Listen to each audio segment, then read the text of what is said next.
horrid, Mrs. Juno. I'm not going to be horrid. I love you. That's all. I'm extraordinarily happy. You sure you don't want anything you want to? Quite sure. I only want you. Don't be so alarmed. I like wanting you. See, as long as I have a want, I have a reason for living. Satisfaction is death. Yes, but the impulse to commit suicide is sometimes irresistible. Not with you. What? Oh, it sounds uncomplimentary, but it isn't really. Do you know why half the couples who find themselves situated as we are behave horribly? Because we can't help it if they let things get too far. Not a bit of it. It's because they have nothing else to do and no other way of entertaining each other.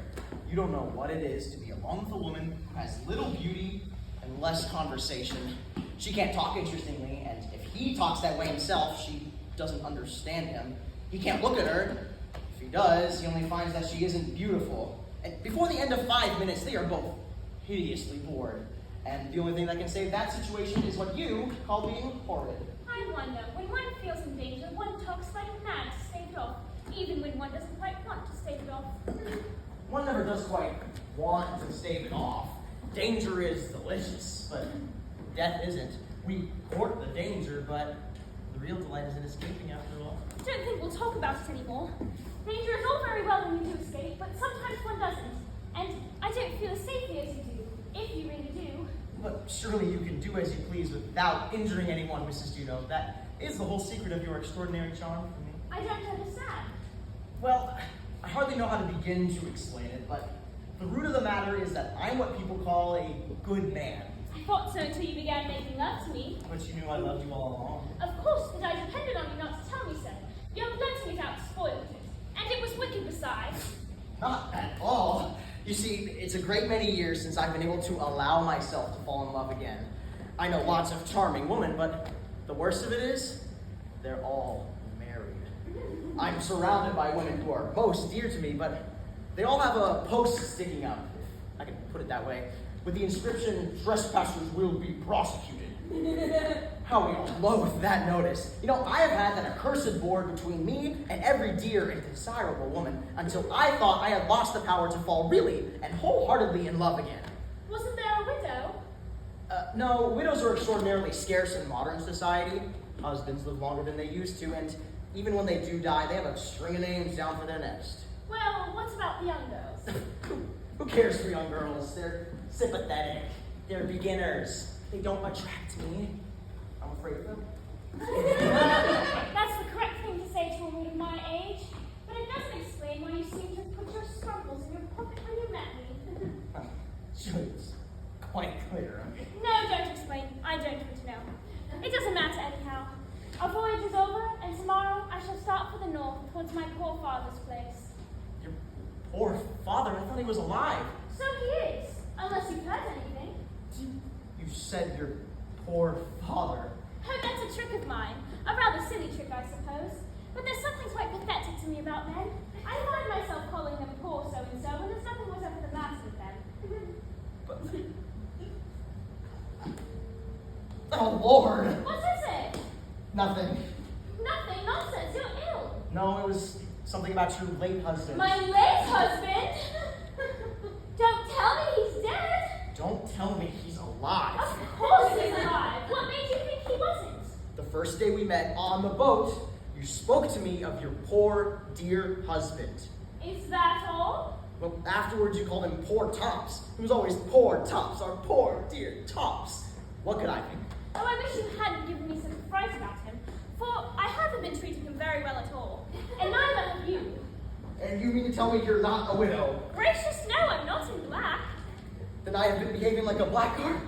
I have broken my promise to my mother. I shall never have an easy conscience again. I'm sorry, I thought you knew. You thought I was a libertine? Gracious, no, I shouldn't have spoke to you if I thought that. I thought you knew, but that you liked me would be good.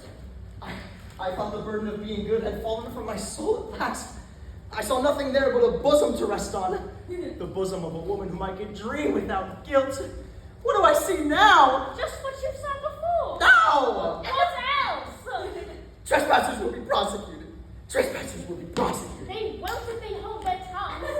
Don't be such a coward. My husband won't eat you. Yeah, I'm not afraid of your husband. I'm afraid of my conscience. Well, I don't consider myself a badly behaved woman.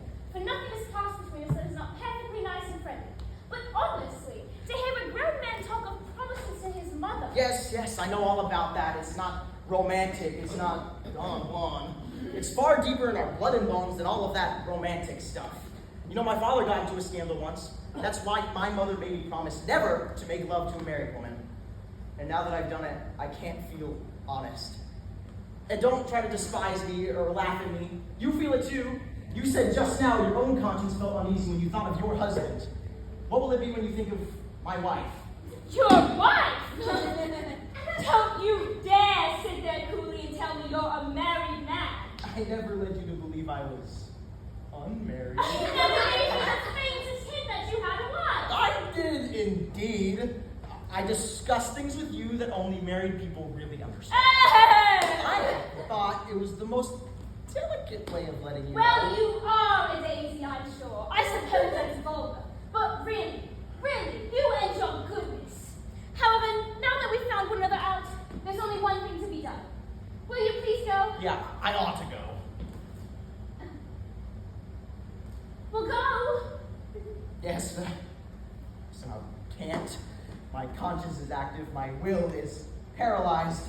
This is really dreadful. Would you mind ringing the bell and asking them to throw me out? You ought to, you know. What is make a scandal in the face of the whole hotel? Certainly not. Don't be a fool. Yes, but I can't go. Then I can. Goodbye. Can you really? Of course, Oh dear. Come on. For heaven's sake, pull yourself together. It's a question of self-control. No, it's a question of distance. Self-control is all very well 2 or 3 yards off, or on a ship with everyone looking on. Don't come any nearer. This is a ghastly business. I want to go away, but I can't. I think you ought to go. But if you do, I shall grab you round the neck and disgrace myself. I implore you to sit still and be nice. I implore you to run away. I believe I can trust myself to let you go for your own sake, but it will break my heart. I want to break your heart. I can't bear the thought of you sitting here alone by yourself. I can't bear the thought of sitting alone by myself somewhere else. It's so ridiculous, so senseless, when we might be so happy. I don't want to be wicked, of course, and I do like you very much, and I do want to be affectionate and human. I ought to draw a line. And so you shall, dear. Tell me, do you really like me? I don't mean love me. You might love the housemaid. No! Oh, yes, you might. But what does it matter anyhow? Are we friends, comrades? Would you be sorry if I died? Oh, don't. Or was it the usual aimless man's love? A mere shipboard flirtation? No, nothing half so bad, so vulgar, so wrong. I assure you, I only meant to be agreeable. It grew on me before I noticed And it. you were glad to let it grow? I let it grow because the board wasn't. Oh, God with the ball! I'm just as fond of Sibthorpe as... Sid Thorpe? My husband's Christian name? I ought to call him Torps to you now. It sounded like something to drink. But I have no right to laugh at him. My Christian name is Gregory, which sounds like a powder. They're so like a man. I offer you my heart's warmest, friendliest feelings, and you give me nothing but a silly joke, a quip to make you forget me. Oh, forget you if I only could. If you could, would you? No, I'd die first. Oh, I hate myself. I glory in myself. It's so jolly to be reckless. Can a man be reckless, I wonder? No, I'm not reckless. I know what I'm doing. My conscience is awake. But you can't resist me. I must, but oh, my darling, my treasure. We shall be sorry for this. We can forgive ourselves.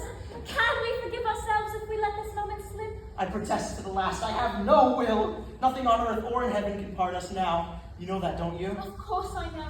Don't make me say it. Nothing, not life, nor death, nor shame, nor anything can part us. All right, this must be it. That's it. Shh! That was my husband's voice. Impossible. It's only your guilty fancy. It's this wasteful lounge, I know it. Great heavens, that's my wife's voice. Oh, ridiculous! What's ringing at all? All right, this must be it.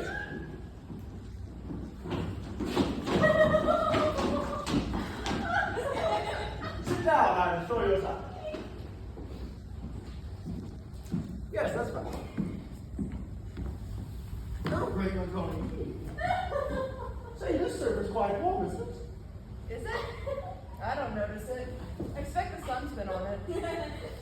What a relief it is to get off the ship and have a private room. That's the worst of a ship. You're under observation all the time. But why not? There's no reason, at least I suppose not. But part of the romance of the journey is that a man keeps imagining that something might happen. And he can't do that if there are people everywhere, and he simply can't happen. Mr. Juno, romance is all very well on board ship. But when your foot touches the soil of England, there's an end to it. Don't believe me, that's a foreigner's mistake. We are the most romantic people in the world, we. That is why my very presence here is romance. Indeed. As you've guessed, of course, I am a married man. Oh, that's all right. I'm a married woman. Well, then I'm glad. To my English mind, passion is not real passion without root. I am a red-blooded man, Mrs. London. The tragedy of my life is that I married when I was quite young to a woman who I couldn't have been very fond of. I longed for the duty passion, the real thing, the wicked thing. If I couldn't care two pence about any other woman when my wife was about. Year after year went by, and I felt my youth slipping away without ever having no real romance in my life. For marriage is all well and good, but it isn't romance. Poor man. How you must have suffered. No! It was just it.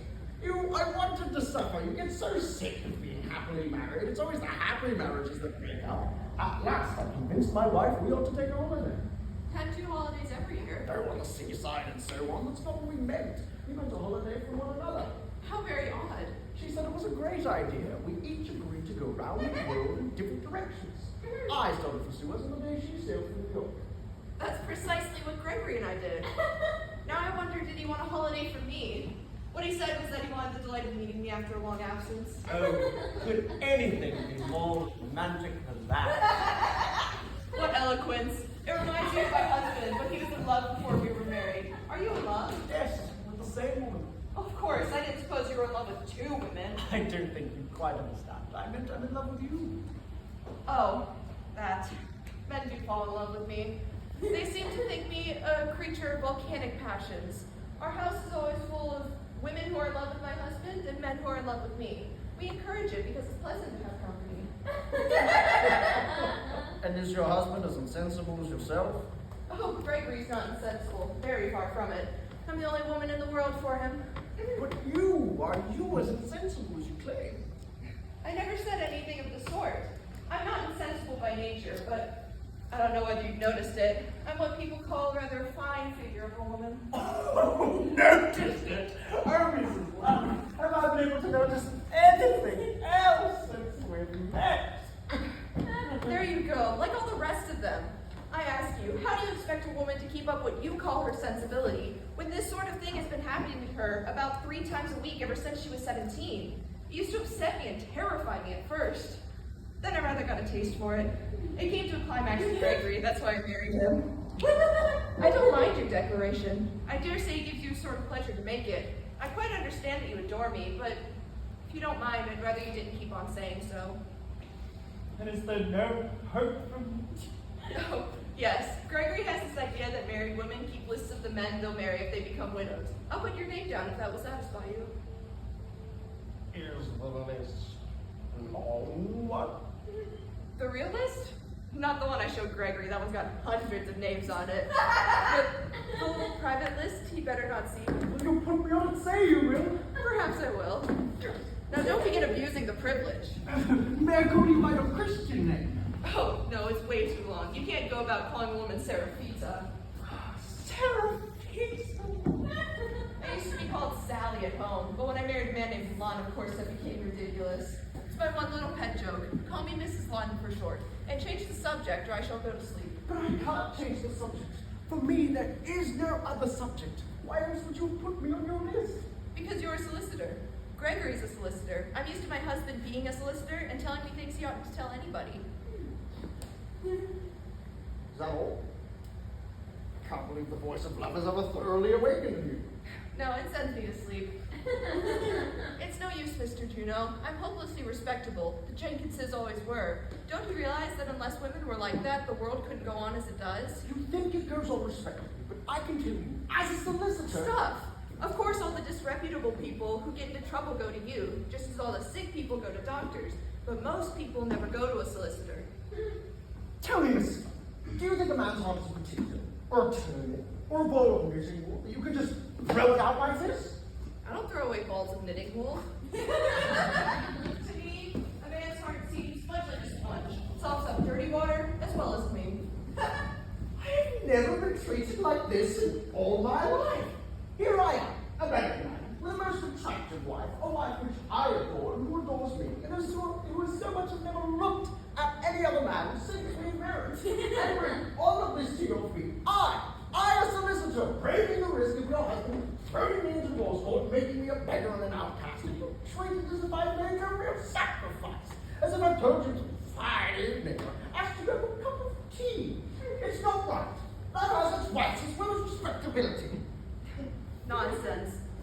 Here's a flower. Go and drink it over until you get hungry. Nothing brings people to their senses like hunger. What good is this? Oh, you don't love me a bit. Yes, I do. At least I did. But I'm an Englishman, and I think you ought to respect the conventions of English life. But I am respecting them. You're not. Pardon me, I may be doing wrong, but I'm doing it in a proper and customary manner. You may be doing it right, but you're doing it in an unusual and questionable manner. I am not prepared to put up with that. I can stand being badly treated. I am no baby. And of course, I can stand being well treated. The thing I can't stand is being unexpectedly treated. It's outside my scheme of life. So come now. You have to behave naturally and straightforwardly with me. You can abandon husband, child, home, friends, family, and country for my sake, and come with me to the Southern Isle, or say South America, where we can be all to one another. Or you can tell your husband and let him jolly well punch my head if he can.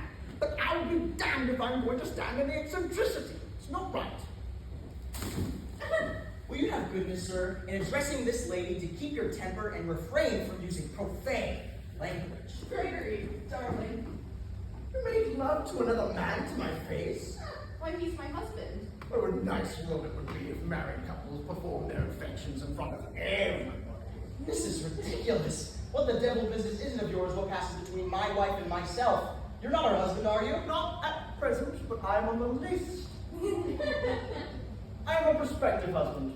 You're an actual one. I'm the anticipation. You're the disappointment. My Gregory's not a disappointment, are you, dear? Just you wait, my dear. I'll settle this chuck for you. You call me a disappointment, do you? Well, I suppose every husband's a disappointment. What about yourself? Don't try to look like an unmarried man. See, I happen to know the lady you disappointed. I traveled the same ship with her, and you fell in love with her. Who told you that? For information, nobody told me. But everyone falls in love with my wife. Yeah, do you fall in love with everybody's wife? No, certainly not. Only the few. But what's the good of saying that, Mr. Juno? I'm married to him, and there's an end of it. Not at all. You can get a divorce. What for? There's misconduct with my wife. How dare you asperse the character of that sweet lady, a lady whom I have taken under my protection? No protection. Really, you must be more careful what you say about me, Mr. Bunn. My precious! Upon this betrayal of my feelings, I have not seen my wife in several weeks. And she is very dear to me. I call this cheek. Who is making love to his own wife before people now, pray? Won't you introduce me to your wife, Mr. Juno? How do you do? I'm so glad to see you do credit to Gregory's taste. I'm naturally quite particular about the women he falls in love with. This is no way to take your husband's unfaithfulness. You want to teach your wife better. Where's your feelings? It's scandalous. What about your own conduct? I don't defend it, and there's an end of the matter. Upon my soul, what difference does not defending it make? A fundamental difference. To serious people, I may appear weak. To thoughtless people, I may even appear comic. But Mrs. Lund doesn't seem to have any opinion about me whatsoever. She doesn't seem to know whether I'm wicked or comic, and she doesn't seem to care. I say it's not right. I repeat, I have sinned, and I'm prepared to sin. Have you really sinned, Pops? I don't remember your sinning. I have a shockingly bad memory for trifles, but I think I should remember that if you mean me. Trifles? I've fallen in love with a monster. Don't you dare call my wife a monster. Don't lose your temper, Mr. Bunn. I won't have my top spoiled. Well then, let him not brag about sitting with my wife. What pretension has he to any such honor? I sinned in intention. I'm as guilty as if I had actually sinned, and I insist on being treated as a sinner, not walked over as if I'd done nothing by your wife or any other man. I won't be belittled. I do hope you'll come and stay with us, now that you and Gregory are such friends, Mrs. Juno. This is insane magnanimity. Don't you think you've said enough, Mr. Juno? This is a matter for two women to settle. Why don't you take a stroll on the beach with my Gregory while we talk it over? Gregory's a splendid listener. I highly doubt any good can come of a conversation between Mr. Lunn and myself. We can hardly be even expected to remove one of those walls, and now we are both equally guilty. Pardon me, but I'm not guilty. In intention, don't quibble. You're guilty in intention, as am I. No, I'd rather describe myself guilty in fact, not in intention.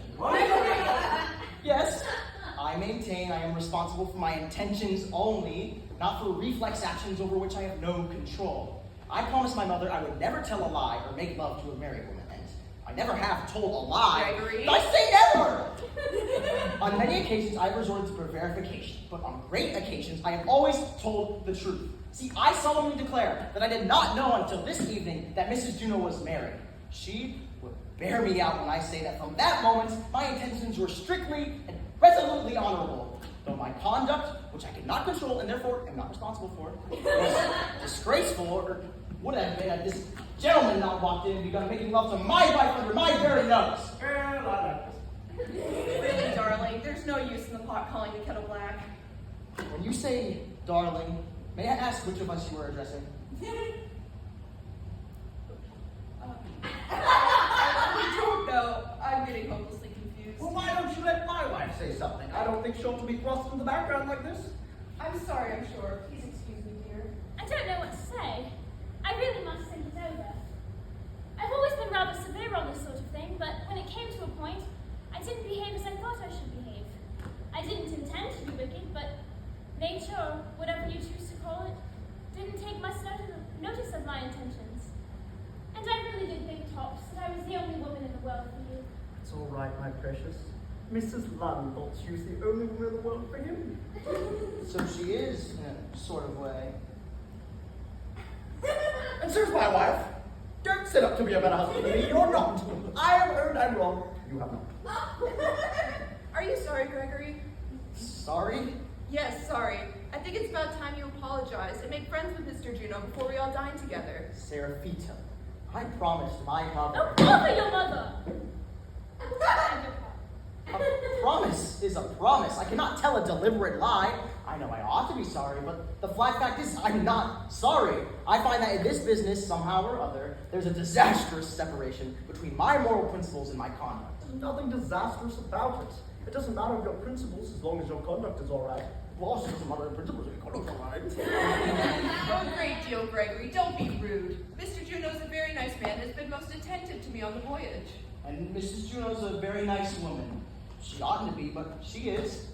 Why ought she to be a nice woman, pray? I mean, she ought to be nice to me, and you ought to be nice to my wife, and your wife ought to like me, and my wife ought to like you. And if they do, they ought to go on liking us. And I ought to like your wife, and you ought to like my wife. And if we do, we ought to go on liking them. But we do. All of us. We oughtn't, but we do. My dear boy, we're not perfect. If we admit we're wrong, where's the harm of it? As long as we keep the ideal before us happy. By admitting we were wrong. Well, really, I must have my dinner. These men, with their morality and their promises to their mothers and their admissions they were wrong, and their sinning and suffering and going on at one another as if it meant anything or as if it mattered, are getting on my nerves. If you will be so very kind, Mrs. Juno, as to take my sentimental husband off my hands every now and then, I shall be greatly obliged to you. I'm sure you can handle more male sentimentality than I can. I, on my part, will do my best to abuse your excellent husband whenever you find him tiresome. I tell you all along, I have admitted. Oh, sorry again, dear. Well, if you won't listen to me. What's the position now, exactly? I mean, what are we going to do? What would you advise, Mr. Juno? I should advise you to divorce your husband. Do you want me to take your wife into court and disgrace her? No, I forgot that part of me, but for a moment I thought I was married to you. I think we had better let bygones be bygones. You will forgive me, won't you? Why should we let a moment's forgetfulness embitter all of our future life? It's Mrs. Ladden who has to forgive you. That's it. This is getting ridiculous. I'm getting hungry. Do you really mind, Mrs. Ladden? Mrs. Juno, Gregory's one of those terribly uxorious men who want to have 10 wives. If any really nice woman will take one off my hands every now and then, I shall be greatly obliged to her. Seraphita! You cut me to the soul! Serve you right. You'd think it quite proper to cut me to the soul. It might make sinful off your hands too, Mrs. Ladden. Did you suppose I'll allow this? You've already admitted you've done wrong, Tops.